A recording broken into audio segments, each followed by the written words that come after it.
Okay, beta, good morning everyone. Yes, today we will do try these page number 169. Question number 1 हमने complete कर लिया था and today we will do question number 2, 3 and 4. Clear? अब इन question को करने से पहले मैं कुछ फॉर्मूले यहाँ पे नोट कर रहा हूँ, उसे आप लोगों ने पहले ध्यान से देखना है. First is CP is equal to SP multiply by 100 over 100 plus profit percent. Means अगर आपको एसपी गिवन है, प्रॉफिट परसेंट गिवन है, तो आपने सीपी कैसे फाइंड आउट करना है? SP multiply 100 over 100 plus profit percent. Clear? तो ये फर्स्ट फॉर्मूला है to find the CP if SP and profit percent are given. Next, if SP and loss percent are given, then CP can be calculated as SP multiplied by 100 over 100 minus loss percent. Clear? अगर loss percent आपको given है, SP given है, तो CP आपने इस फॉर्मूले से calculate करना है. क्लियर? और अगर आपको SP given है और प्रॉफिट परसेंट गिवन है, तो आपने सीपी इस फॉर्मूले से कैलकुलेट करना है. Clear? Third is to find the SP if CP and profit percent are given. Clear? So SP is equal to CP multiply by 100 plus profit percent divided by 100.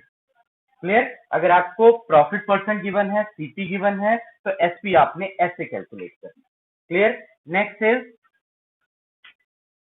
if CP and loss percent are given, then SP is equal to CP multiplied by 100 minus loss percent divided by 100. Clear? तो ये 4 formulas हैं to calculate CP and SP. Clear? If profit percent and loss percent are given. Right? अब इसी के basis पे हम next question number 2, question number 3 and question number 4 जो है ट्राई दीज पेज नंबर 169 पे जो है वो हम सॉल्व करेंगे. Clear? So first we have question number 2. Question number 2 and the question number 2 is cost of an item is ₹50 means CP of that item. CP of the given item is equal to ₹50. Clear? It was sold with the profit of 12%. अब profit percent कितना given है? Profit percent is equal to 12%. And what we have to calculate? We have to calculate the selling price means SP. क्या find out करना हमने? SP. Clear? अब देखिए आपको यहाँ इस क्वेश्चन में क्या क्या गिवन है? सीपी गिवन है एंड प्रॉफिट परसेंट गिवन है. Clear? And you have to find selling price of the item that is SP. अब देखिए इन 4 फॉर्मूलेज में से कौन सा फॉर्मूला यहाँ पे अप्लाई हो सकता है? अब देखिए क्या क्या गिवन है? CP and profit. ये third formula. Clear? Very good. Third formula CP and profit percent are given, then you can apply this formula to calculate selling price of the item. Therefore, SP is equal to CP multiplied by 100 plus profit percent divided by 100. Clear? So CP is equal to 50. यहाँ 50 put कीजिए and then 100 plus profit percent 12 divided by 100. Clear? So it becomes 50 multiply 100 plus 12, 112 divided by 100. Now यहाँ पे cutting करेंगे. 50 1 जा 50, 50 2 जा 100, 2 1 जा 2, 2 56 जा 112. Therefore, selling price of the given item is ₹56. So this is the required answer. Means selling price क्या है उस आइटम का? अगर आपके पास कॉस्ट प्राइस ₹50 है और उस पे प्रॉफिट आपको 12% हो रहा है, तो selling price of that item will be ₹56. Okay बेटा, next is question number 3. question number 3, and the question number 3 is an article was sold for rupees 250 with the profit of 5%. What was its cost price? अब इस question में देखिए क्या है कि sold means the selling price of that article. Clear? So here it is given that selling price of the article is rupees 250 और उसने कितने परसेंट प्रॉफिट पे उसको बेचा उस आइटम को, that is 5%. Profit percent is equal to 5%. And what we have to calculate? We have to calculate the cost price of the article, CP. Clear? Right. अब यहाँ पे क्या क्या गिवन है आपके पास? SP गिवन है, प्रॉफिट परसेंट गिवन है, and we have to calculate the cost price of the article. अब देखिए, जब मैंने कहा था कि अगर आपको SP गिवन है, प्रॉफिट परसेंट गिवन है, तो आप CP कैसे फाइंड आउट करेंगे? कौन सा फॉर्मूला यूज होगा यहाँ पे? CP is equal to, very good, first formula, SP multiply 100 over 100 plus profit percent. Very good, very good. Clear? अब हम इसमें वैल्यू सब्स्टिट्यूट करेंगे, so we get 250 multiply 100 over 100 plus 5 which is equal to, देखिए बेटा, अगर हम इसे simplify करेंगे तो क्या आएगा हमारे पास? 250 मल्टीप्लाई 100 ओवर 105. तो इसको पहले हमने 5 के टेबल से कट किया. 521 जा 105, 520 जा 100. Clear? Now 250 multiply 20, this is equal to 5000 divided by 21. 5000 divided by 21 is equal to 238.09. Therefore, cost price of the article is rupees 238.09. तो ये आपका requirement.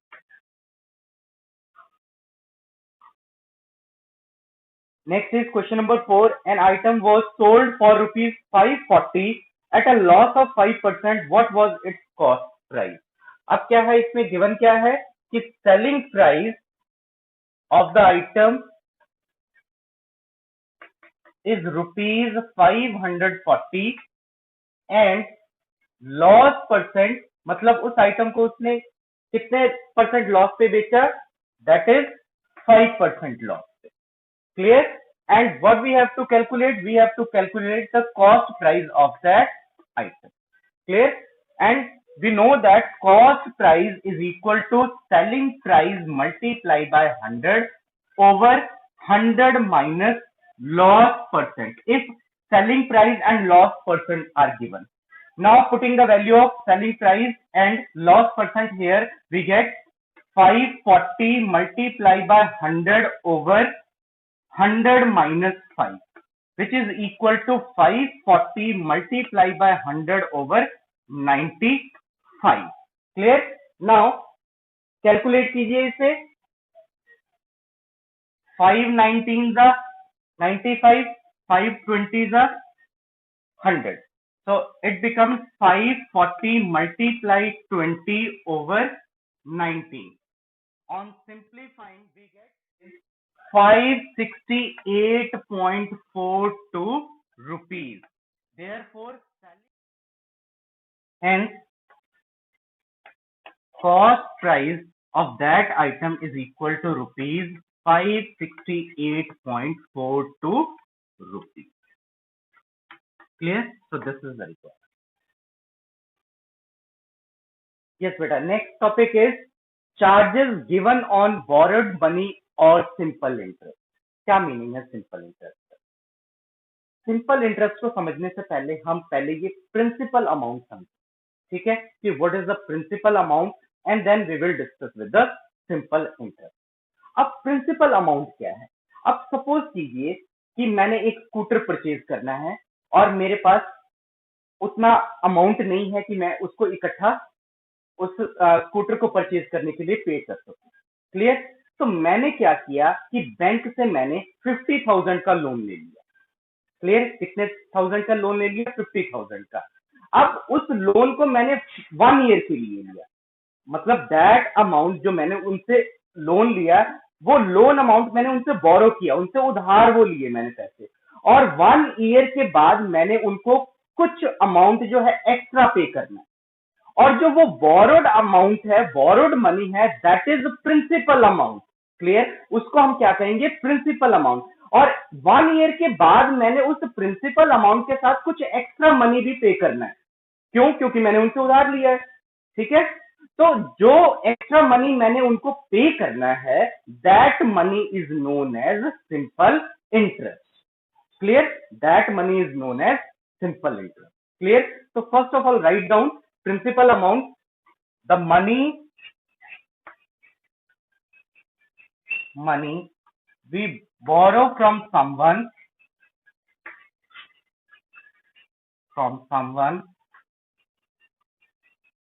is called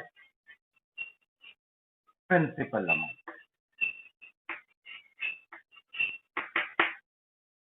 Clear?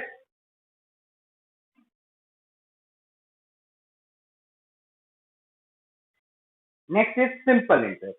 Now for keeping this money for some time, the borrower has to pay some extra money.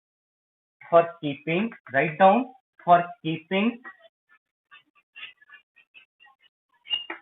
this money for some time, the borrower has to pay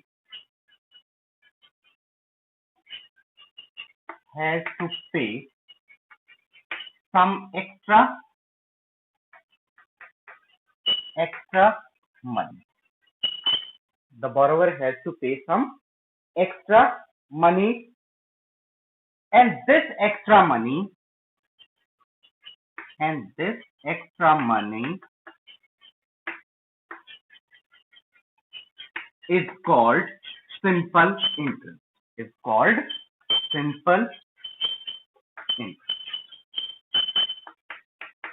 right? तो जो money हमने इस principal amount के साथ उसको बाद में return करना है, that money is known as simple interest. Clear? Next is amount. अब देखिए, आपने उस प्रिंसिपल अमाउंट के साथ जो एक्स्ट्रा मनी पे किया, that is called simple interest. तो हमने लास्ट में उसको टोटल कितने पैसे जो हमने रिटर्न करने हैं, that is called amount. And that amount is equal to principal amount plus simple interest. Clear? तो ये हमने अमाउंट लास्ट में पे करना होता है, प्रिंसिपल अमाउंट सिंपल इंटरेस्ट को ऐड कर। क्लियर? अब नेक्स्ट है बेटा, हमने सिंपल इंटरेस्ट जो है फाइंड आउट कैसे करना है। अब सिंपल इंटरेस्ट को फाइंड आउट करने के लिए मैं आपको एक फॉर्मूला यहाँ पे नोट कर रहा हूं। उस फॉर्मूले के हेल्प से हमने सिंपल इंटरेस्ट जो है कैलकुलेट करना है। If principal amount is given and rate of interest is given. Clear? तो simple interest is principal multiply rate of interest multiply time period over 100। अब इस फॉर्मूले का क्या मीनिंग है? सपोज कीजिए मैंने 1000 रुपीज किसी से बोरो किया, किस रेट पे? 5% रेट पे। और कितने साल के लिए मैंने किया? 2 इयर्स के लिए। तो रेट ऑफ इंटरेस्ट कितना हो गया? कितने, मतलब उसको पर 100 रुपीज जो है 5 रुपीज एक्स्ट्रा पे करना पड़ेगा। क्लियर? हर 100 रुपीज पे उसको 5 रुपीज एक्स्ट्रा पे करना पड़ेगा। तो ये रेट ऑफ इंटरेस्ट है, that is calculated in per annum. Rate of interest per annum मतलब पर ईयर वो जो रेट है वो कैलकुलेट होता है। क्लियर। तो अगर आपको प्रिंसिपल अमाउंट गिवन है, रेट ऑफ इंटरेस्ट गिवन है एंड टाइम पीरियड गिवन है, कितने टाइम के लिए आपने उससे वो पैसे उधार लिए हैं, बोरो किए हैं, तो उसकी हेल्प से, इस फॉर्मूले की हेल्प से वो आप सिंपल इंटरेस्ट जो है कैलकुलेट कर सकते हैं। That is equal to 1000 multiply 5 और कितने ईयर्स के लिए मैंने बोला 2 ईयर्स के लिए डिवाइडेड बाय 100। जब आप इसे कैलकुलेट करेंगे तो वो आपका सिंपल इंटरेस्ट जो है वो कैलकुलेट हो जाएगा। तो क्या आ गया आपका simple interest 100 rupees, right. What is the simple interest 100 rupees. और उसके बाद अगर आपने अमाउंट कैलकुलेट करना है तो amount is equal to principal amount plus simple interest, that is 100,000 plus 1000 plus 100 which is equal to 1100। Means ये आपका अमाउंट आ गया, ये आपका सिंपल इंटरेस्ट आ गया। क्लियर। अब इसी की हेल्प से हम एक क्वेश्चन करेंगे, इस फॉर्मूले की हेल्प से। Page number 170, page number 170। Yes. Next is try these, page number 170. And the question number is question number 3. Question number 3. And the question number 3 is rupees 6050 is borrowed at 6.5% rate of interest per annum. क्या given है इसमें? Principal amount. And the principal amount is rupees 6050 rupees. And rate of interest is equal to 6.5% per annum. Find the interest and the amount to be paid at the end of 3 years. अब इसमें time period कितना हो गया फिर? Time period is equal to 3 years. Clear. क्यों? क्योंकि इसमें calculate करने को कहा है कि find the interest and the amount to be paid at the end of year. तो क्लियरली टाइम पीरियड कितना हो गया? 3 years. क्लियर। अब हमें प्रिंसिपल अमाउंट गिवन है, रेट ऑफ इंटरेस्ट गिवन है, टाइम पीरियड गिवन है, then simple interest can be calculated by using the formula simple interest is equal to principal multiply rate of interest multiply time over 100. Clear. Now putting the value of P, R and T here, we get 6050 multiply 6.5 multiply 3 over 100. Clear. अब numerator को simplify कीजिए, तो numerator को simplify करने पे कितना आ गया? 117,975 divided by 100. Clear? Which is equal to 1179.75. Therefore, simple interest at the end of 3 years is equal to rupees 1179.75 rupees.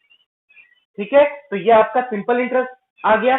और क्वेश्चन में ये भी कहा है कि find the amount to be paid at the end of 3 year also amount is equal to principal plus simple interest. So principal is equal to 6050 and the simple interest is 1179.75 rupees. अब इन दोनों को add कीजिए तो कितना आ गया total हमारे पास? 7,229.75. Therefore, the amount to be paid at the end of 3 years is equal to rupees 7,229.75 rupees. Clear? So this is the required answer.